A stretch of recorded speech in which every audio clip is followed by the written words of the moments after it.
Hi, you're watching news from Kazakhstan, and here are the headlines. Russia accepted new conditions on presence in Baikonur. Presidents were able to agree on gradual withdrawal of Moscow from the lease of the space launch facility. What if police will be allowed to shoot without warning? Human rights defenders and former servicemen discuss the new bill on MIA. Wrestling might be dismissed from the program of Olympics 2020 due to low popularity. Kazakh sportsmen oppose the idea.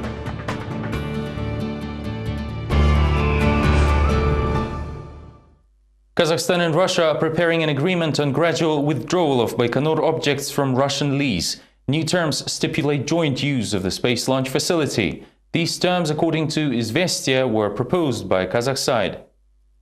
I want to emphasize that there are no talks on Russia's withdrawal from Baikonur. New ways of cooperation are being developed. The talk is about the gradual withdrawal from the Russian lease of several objects of the space launch facility, joint use of objects with simultaneous training of Kazakh specialists. Kazakhstan, in response, doesn't hinder the launches of Proton from Baikonur, by which Russia holds leading positions on the global market of launching services.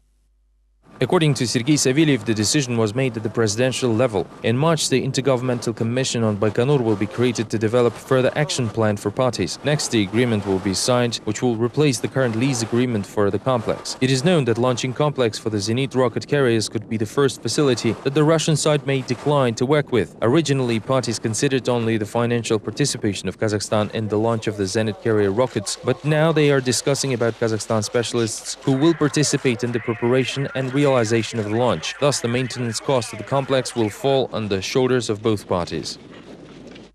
The annual oil and gas forum was held in Astana on Thursday. Around 50 companies participated in the event, as well as representatives of state and service sector. The main issue and, at the same time, the cause of heated debate was the discussion of local content in the field. Some believe that it is high, others say that procurements made by the oil and gas companies from the local steel producers, quote, is fooling. More details in the next report. At the specialized forum, the representatives of the Ministry of Oil and Gas reported that the engagement of domestic manufacturers in the country's oil and gas sector has increased as they've got purchase orders for more than $20 billion from oil companies in recent years. However, the lack of transparent purchasing process at the critical facilities does hinder these indexes to rise, they admitted.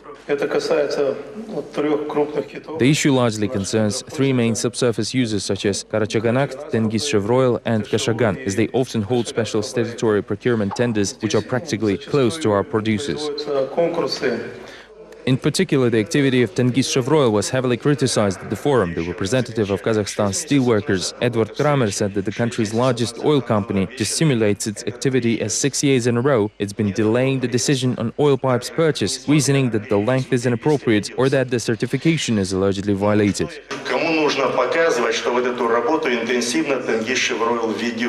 There's no use in showing Tengiz-Chevroil's active work with the local manufacturer. I like myself to quote Churchill, who said that this situation can be accepted only by those who agree to be fooled.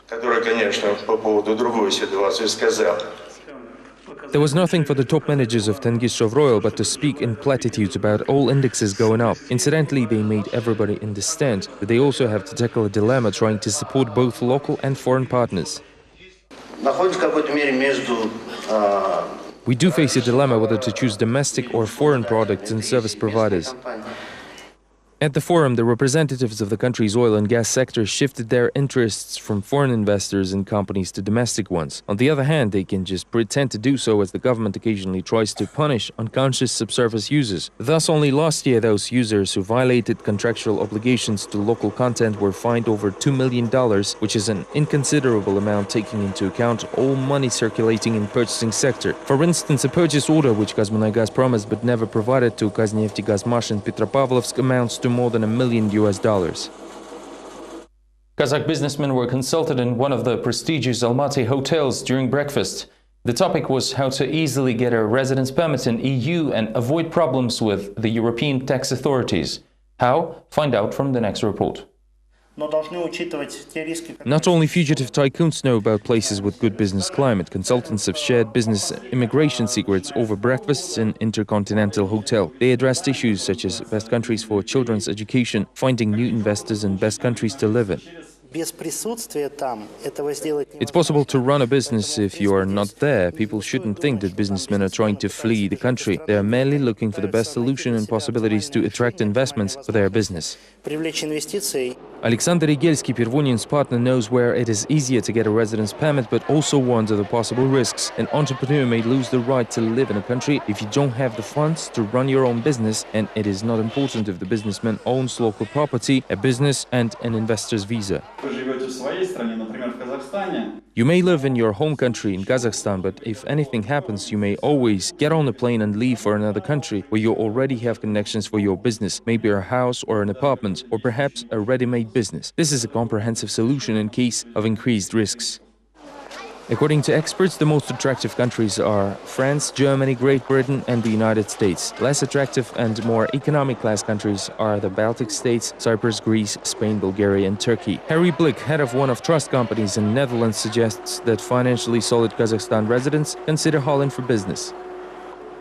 In advance, when you set up a structure via the Netherlands, you can make appointments with the tax authorities and they will approve so that you are protected for 5 years minimum. Most urgent issues, however, were discussed behind closed doors. A presentation of the mini center for children from vulnerable families was held on Thursday in the notorious Almaty micro-district Shanyrak. The money for the project was provided by the Bota Fund. Most likely, this is the money left from the corruption scandal Kazakhgate. However, the center doesn't have enough space for all children of Alatau district, so they will take turns attending it. The next story has more. 27-year-old Botagos Kanatbek raises 3 children. The oldest of them is 5 years old and the youngest is 1.5. Botagos is a housewife. Her husband is the sole provider in the family, yet his salary of a sales manager is only enough for food and clothing. Botagos accidentally learned about the center from a neighbor. She filed documents and her daughters have been attending it for 2 weeks already. It's free, and that's what matters, because we cannot afford to educate our kids since my husband is the only one who earns money. It requires at least $165 a month to educate a child, otherwise our kids wouldn't be prepared for school. Our children find it very interesting to attend this center.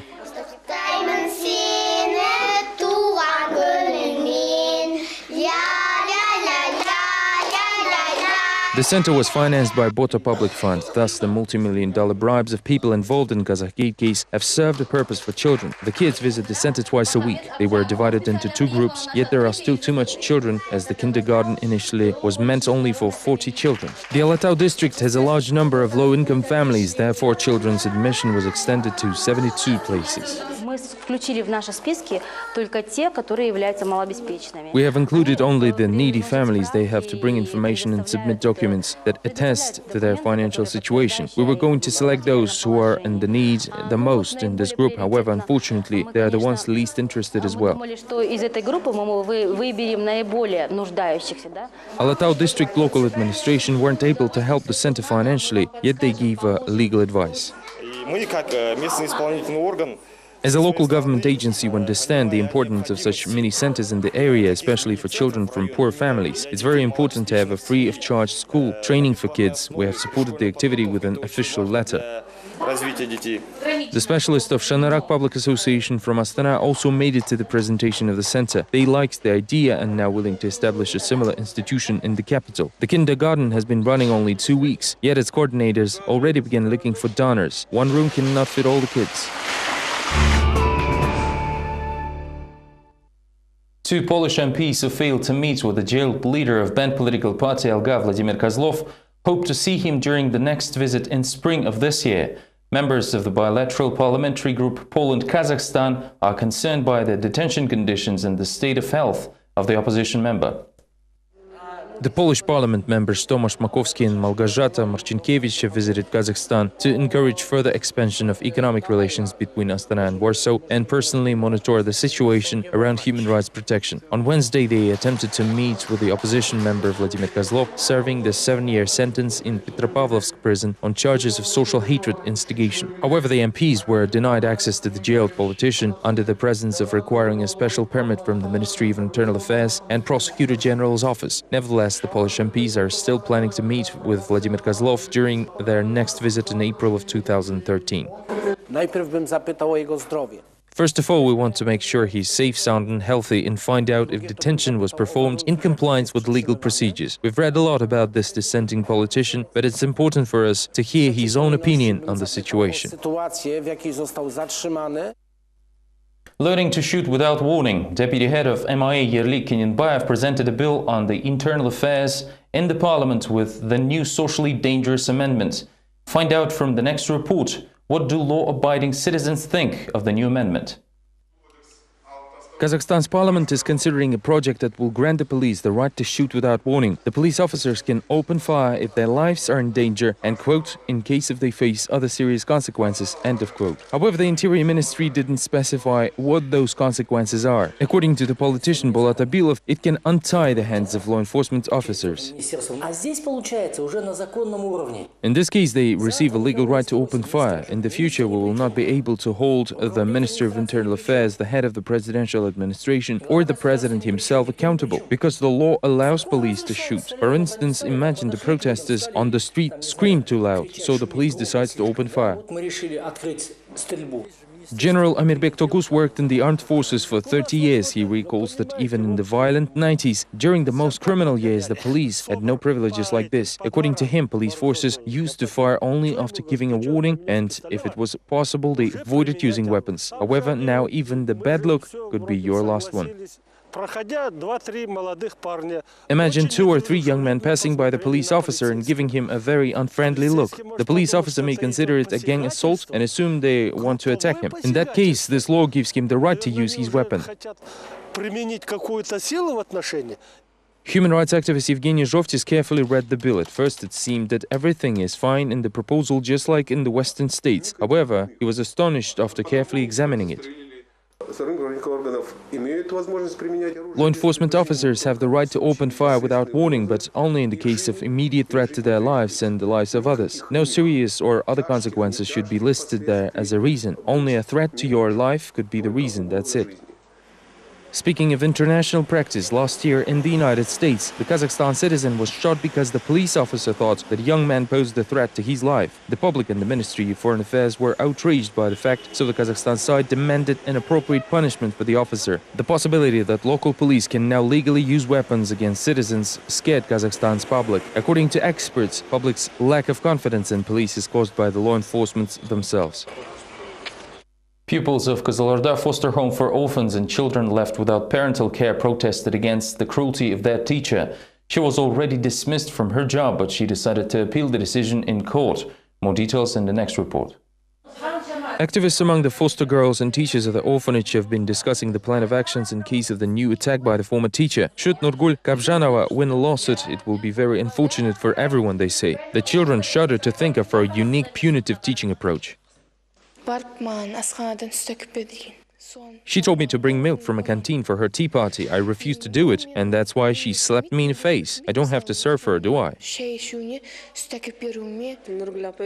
Nurgul brought her younger brother, a policeman who beat up my brother and other boys. My brother's kidney hurt now. We filed a complaint to the prosecutor's office, initiated a criminal case, yet it was immediately closed for some reason. Nurgul Kabzhanova was fired for assault and abuse as part of special educational measures. Now the court is to decide whether the leadership of an orphanage made the right call, trying to protect children from zealous teacher. By issuing her a warning, the principal only asks for trouble. She will take revenge, filing complaints, slander and seek for his punishment. In fact, she absolutely doesn't care about education and the fate of 15 of the orphan boys. The lawsuit has been delayed for some reason. Perhaps the court wants to rule in favor of Kabzhanova. On Thursday, for instance, Kabzhanova's attorney showed up very drunk at the hearing. Why can't such details be considered by the court? Journalists failed to make it to the hearing despite the fact that it was an open trial. The judge only allowed you to enter without a camera. The orphanage has united. Its mentors and orphans attend the court together, trying to prove that Nurgul Kabzhanova chose the wrong profession. Children are intimidated by the sole thought of Kabzhanova's return, while the slow litigation only adds fuel to the fire. Kidnapping and trafficking of newborns is continuing in Shymkent. Just in the last month, law enforcement reported of 3 cases of trafficking of babies. A city resident turned to the prosecutor's office with the statement that her relatives sold her child for $1,000. The woman who brought the child forged the documents and registered the child in her name. The law enforcement officials initiated a criminal case on the incident. The police forces registered another case on the sale of child. After birth of the child, the mother voluntarily decided to give the baby to a young family from Almaty. However, once the baby was born, she changed her mind, but after being threatened, the newborn was taken away. A criminal case was initiated on child trafficking charges, while another one initiated on forgery charges. The investigation is underway. The genetic and handwriting identification were assigned.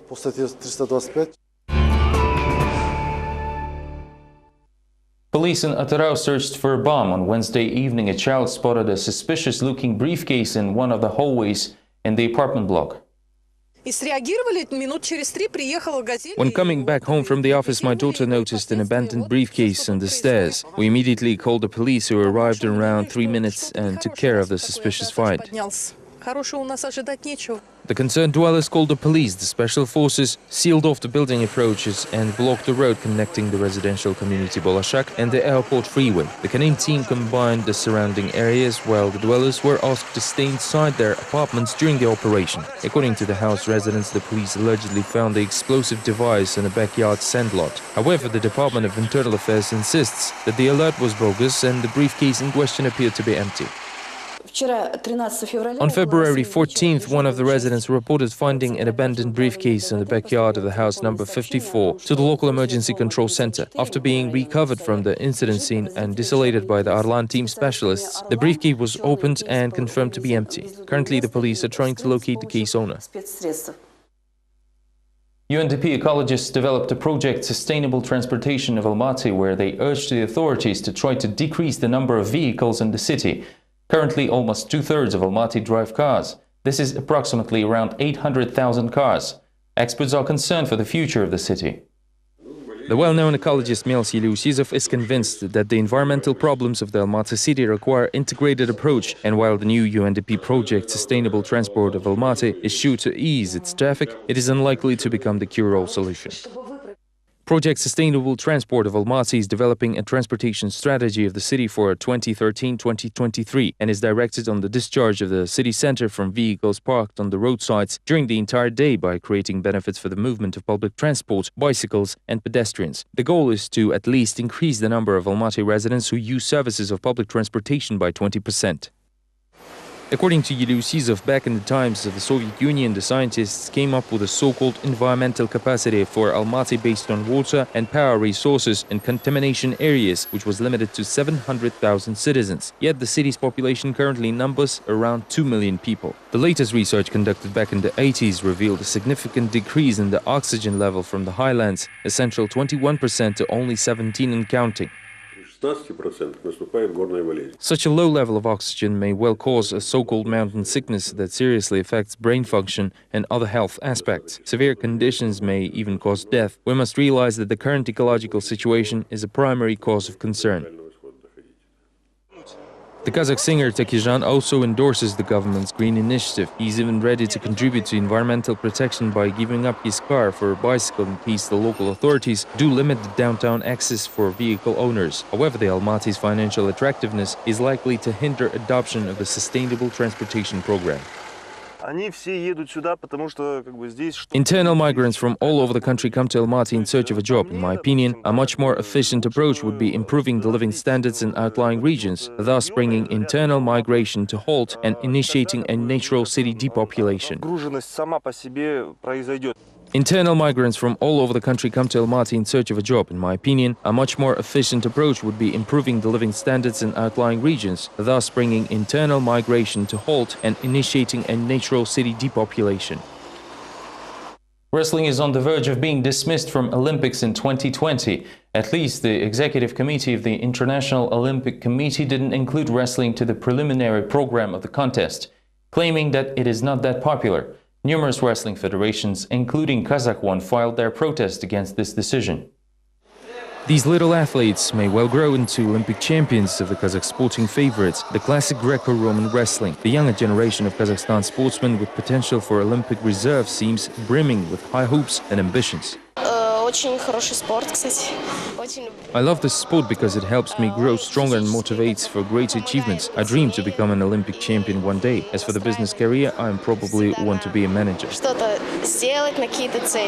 Meanwhile, the future of one of the fundamental Olympic sports is at the mercy of IOC executives who may drop wrestling from 2020 Summer Olympics program.